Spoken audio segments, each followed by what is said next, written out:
ก็ค่าต้องเหมือนสมมุติก็ค่ามาในข่าวเดียวเนาะพี่น้องๆเขาแต่ก็เขาเอามาเหตุการณ์ในห้างซินันเฟสตีเจียงใหม่ใน1 วันในค่ะเนาะที่เป็นสิ่งไม่สิ่งในก็เข้ามาเรียนด้วยจำกันค่ะอันนี้เป็นในการหลวงของในห้างซินันเฟสเจียงใหม่ในค่ะเนาะมาในแต่ก็ยุดนั่นแหละที่ร้านเจ้านายเก่าใจมาจอยนี่แหละตันวันหยุดก็เลยมาจอยเขา1 วันในเดี๋ยวอันเอาบาไต้ก็เอาเขาเลยพี่น้องๆเขามาเล่นด้วยค่ะเลยเป็นในห้างเซ็นทรัลเฟสเชียงใหม่นะครับเนาะวันหยุดวันดีในก็มากินข้าวที่บ้านเลยค่ะร้านนี้เป็นร้านตามสั่งกิตโอชานะอยู่ซันจีค่ะเนาะชั้นล่างสุดนะพอผมมาเรียห้างเนี่ยก็มาสั่งกินได้ค่ะอ๋อค่ะเข้ามาด้วยว่าลูกค้าเขาได้สั่งอะไรหลายๆในคันเนาะวันนี้ก็กวนน้ำบอนนำกันเนาะวันธรรมดาวันปกติ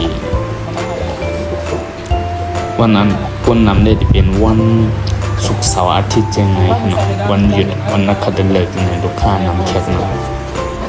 วันในเหตุการณ์สบายๆค่ะเอาค่ะมาด้วยจังหวัดแพร่ในสงขลาเอาค่ะอย่าลืมกดไลค์กดแชร์กดติดตามบันทึกเพจเขาเมืองแสงวล็อกนะคะเนาะแล้วก็ดัง YouTube เขาก็เป็นเมืองแสงวล็อกในกรุงเทพค่ะเอาค่ะฝากไว้ฝากไว้ใหญ่นำค่ะเนาะอย่าลืมกดไลค์กดแชร์กดติดตามบันทึกนะ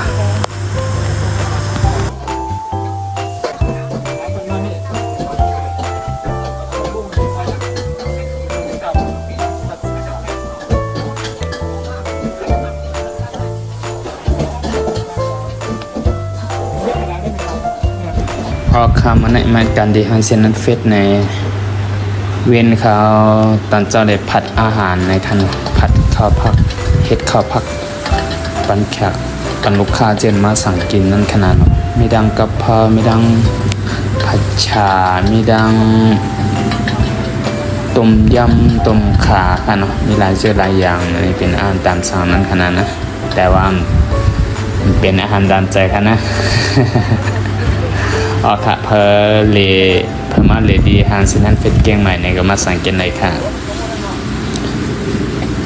คนไทยก็มาเรียนนำค่ะที่ห้างเนี่ย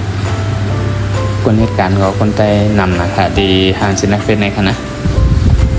อันนี้เขาสัมผัสพักรวมหมูสับในปันลูกค้าในเขาเป็นกับผัดพักรวมหมูสับตามจิตเขาในห้องว่าstir fry mix vegetable with mint pork ไหมขนาดนั้นหน้าตาอาหารก็ได้เหมาะกันได้กันแต่อาหารไทยก็ได้ใส่เจเลยได้ใส่เจใส่จัดได้ใส่หลายมิลอินค่ะเนาะเครื่องเคียงมันอันนี้ซ้ำเป็นกะหรี่ปลาหมึกอันนี้เป็นไลท์เห็ดกะหรี่ปลาหมึกนะครับพอใครเฮ็ดกินเนี่ยก็ด้วยกันในก็เฮ็ดกินที่ห้องก็ไรค่ะว่าขานเฮ็ดกินทั้งกล้วยนี่ก็มาสั่งกินที่ร้านไรค่ะ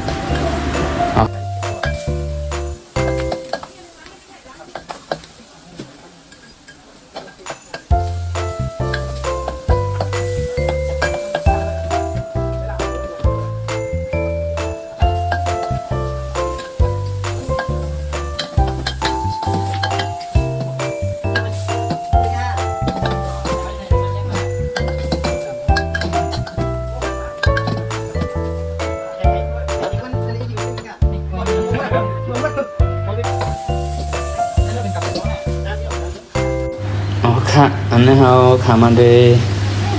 น้องเขาผัดไทยในคันนะอันนี้ที่เป็นผัดไทยรวมเขาเยอะหน่อย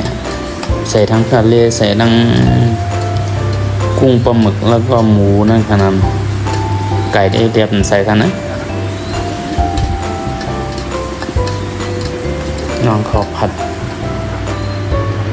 ทะเลกับหมูซุปอะไรก็ใส่ไข่มันนะในแต่2 ปีสั่งพิเศษในเขานะ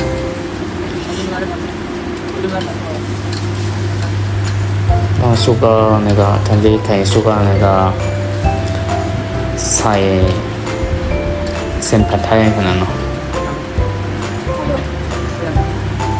แล้วก็ตามด้วยซอสผัดไทยซอสผัดไทยนี่เป็นฮุบเม็ดไข่ไทยทั้งกุ้ยแล้วก็ถั่วงอกกุ้งแห้งนี่ได้ผัดไทยที่หาซินเฟนในคันก็พามาเด็กเรามาสั่งกินเลยค่ะกวนผัดก่อนเรานะ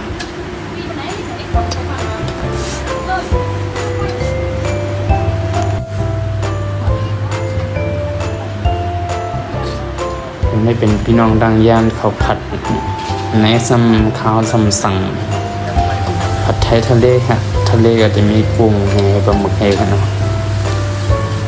ใส่กุ้งใส่ปลาหมึกใส่ถั่วงอกพอทะเลมันสุกแล้วเนี่ยก็ใส่ไข่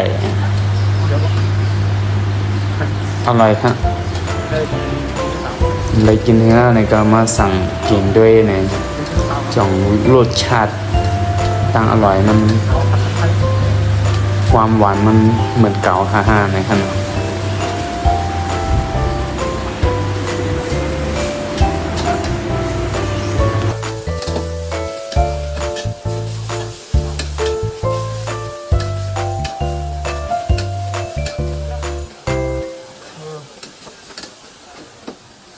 ยังเป็นสาวผัดไทย